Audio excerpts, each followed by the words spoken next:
Welcome to my YouTube channel. Subscribe. If you haven't noticed, I'm gonna be giving you some video tips for free. I used to sell this course for money, but now I'm gonna give it away for free. Today, we are talking about settings. And you might be wondering what I'm looking at. And it's the workbook. There's a link below. If you want the workbook, you can buy it for $19.89. Why that much? Because that's the year I was born. Me and Tay Taylor Swift. Get with the program, people. Settings. Okay, if you're like, what are we talking about? This is gonna be super easy if you're a photographer already. If you're not a photographer already, you need to go study your exposure triangle. Currently Googling exposure triangle. The first thing you're gonna do is be in manual mode. Why? Because you have more creative control. Go into your camera and you find your frame rates. If you're wondering what those look like, they kind of look like this. Hopefully I'm showing you a graphic right now. And there are multiple different frame rates. You have 24 or 23. You also may see 60 in there, which I'm hoping you do. And also if you have a Mark IV, there's a way you can do like 100 frame rate. Anyway, what is a frame rate? A frame rate is how many frames per second your camera is capturing. In case you're like, why is that important?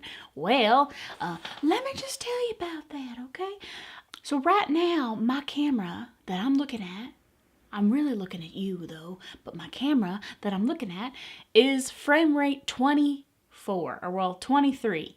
And so I have that because I am on a tripod and I'm probably never gonna slow this footage down because that would be weird. But, so there's 24 frames in 1 second. So I don't ever wanna like slow-mo that in post and editing, okay? Which, if you wanna learn about editing, subscribe to the channel. I see why people like talk about that all the time. It seems really obnoxious, but like that's how you get your stuff done. 30 frames and 60 frames has more information in it. I still wouldn't slow down 30 frames, but 60 frames, okay? So you have, here's the second again. So here's the second, and you have 24 frames in it. You never want to draw that out to be longer than a second, okay?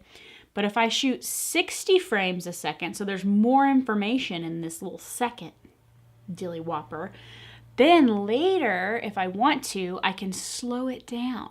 So when I am taking pictures of my kids and shooting back and forth between photos and videos, I always leave it at 60 frames per second. So later, if I want to like have their hair blowing in the wind, like all slow-mo like, 60 frames per second can do that for you. But now we're gonna jump into like, why is that important? What is that?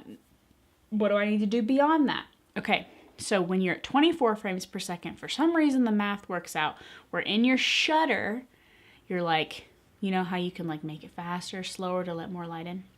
Your shutter needs to be 1/50.